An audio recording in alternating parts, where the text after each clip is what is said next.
Hello students, next हम discuss करेंगे example number 6। क्या कह रहा है? From a lot of 15 bulbs which include 5 defective bulb. 5 क्या है? डिफेक्टिव है। सैंपल ऑफ 4 बल्ब आपको चूज करना है one by one with replacement. Find the probability distribution number of defective bulbs. यानी जो आपके सक्सेस केस होंगे वो क्या होंगे? डिफेक्टिव बल्ब्स के ऊपर पे। ओके, सबसे पहले मैं लिख देता हूं यहां पर प्रोबेबिलिटी ऑफ डिफेक्टिव बल्ब्स। ठीक है, इसे ही आप क्या कहोगे? सक्सेस कहोगे, जिसे हम पी से डिनोट कर रहे हैं। तो डिफेक्टिव बल्ब कितने? 5। टोटल बल्ब है 15। कितना हो गया? 5 3 जा 15, 1/3 हो गया ना। अब Q की वैल्यू कितनी निकलेगी? ऑब्वियस सी बात है, Q की वैल्यू 2/3 निकलेगी। क्लियर हुआ यहां तक? ठीक है। नंबर ऑफ ट्रायल्स जो है आपके पास, नंबर ऑफ ट्रायल्स जो हमें चूज करने हैं, कितने चूज करने हैं भाई? 4 चूज करने हैं। आया कुछ समझ में? ठीक है, आगे देखो।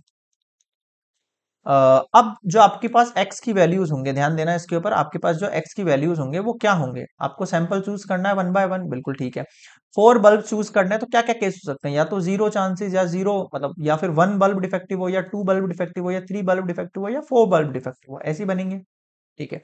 फॉर्मूला कितना होता है अपने पास? x इक्वल टू आर, आपको पता ही है। एन सी आर, पी की वैल्यू आर, क्यू की वैल्यू एन माइनस आर। ये फॉर्मूला हम यूज कर सकते हैं। ठीक है, तो शुरू करें। आ जाओ नेक्स्ट स्लाइड पर, सबकी वैल्यूज लिख देता हूँ। पी की वैल्यू 1/3 है, पी की वैल्यू 1/3 है, क्यू की वैल्यू 2/3 है, एन की वैल्यू 4 है। बस ये वैल्यूज है। पी की वैल्यू 1/3, क्यू की वैल्यू 2/3 और एक्स की वैल्यू तो ये सारी हो ही जाएंगी अपने पास, और एन की वैल्यू 4 हो गई। ठीक है ठीक है ठीक है। अब शुरू करते हैं। एक्स इक्वल्स टू, पहले जीरो के इसके लिए निकाले तो 4c0, पी यानी 1/3 इसकी पावर 0, क्यू यानी 2/3 उसकी पावर 4 - 0। इसकी वैल्यू 1 आ गई, इसकी वैल्यू 1 आ गई, 2/3 की वैल्यू 4 आ गई। तो 2 2 जा 4, 4 जा 16 और ये 81। बताओ समझ में आया क्या? ठीक है सर, आ गया। अगला देखो। पी एक्स इक्वल्स टू 1 को कंसिडर करें तो 4c1, 1/3 की पावर 1 और 2/3 की पावर 4 - 1। 4 फैक्टोरियल, 4 में से 1 गया, 3 फैक्टोरियल, 1 फैक्टोरियल, मल्टीप्लाई 1/3 मल्टीप्लाई 2/3 की पावर कितनी हो गई? 3 हो गई। इसको ओपन करें, 4 मल्टीप्लाई 3 फैक्टोरियल अपॉन में 3 फैक्टोरियल, 1/3 मल्टीप्लाई 2/3 की पावर 3। कितना हो गया देखो?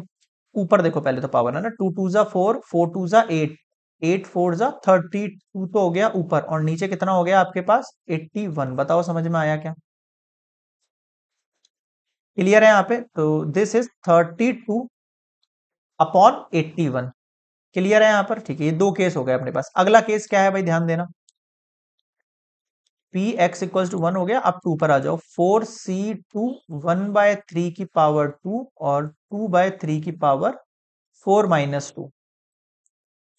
4 फैक्टोरियल, 2 फैक्टोरियल, 2 फैक्टोरियल, 1/3 की पावर 2, 2/3 की पावर 2, 4 मल्टीप्लाई 3 मल्टीप्लाई 2 और ये 2 मल्टीप्लाई 2, 1/3 की पावर 2, 2/3 की पावर 2। How much? ये इससे कैंसिल आउट हो गया। ठीक है, ऊपर कितना हो गया? 3 2 जा 6 और ये 2 2 जा 4, कितना हो गया? 24। नीचे 3 की पावर 2 भी है, 3 की पावर 2 भी है, तो अगेन 81 आ जाएगा आपके पास। 3 3 जा 9, 9 9 जा 81। अगला देखो। पी एक्स इक्वल्स टू 3 की बात कर लेते हैं। 4c3, 1/3 की पावर 3, 2/3 की power 4 - 3। Got it? 4 factorial, 3 factorial, 4 में से 3 गया, 1 फैक्टोरियल, 1/3 की पावर 3 और 2/3 की पावर 1। 4 मल्टीप्लाई 3 फैक्टोरियल, 3 फैक्टोरियल, फिर 1/3 की पावर 3 और ये 2/3 as it is. Cancel out हुआ। 4 2 जा कितना हो जाएगा आपके पास? 8 हो जाएगा, और नीचे कितना आ जाएगा? अगेन 81 आ जाएगा नीचे। 3 की पावर 3 और ये 1। क्लियर है यहाँ तक? ठीक है, नेक्स्ट देखो आप।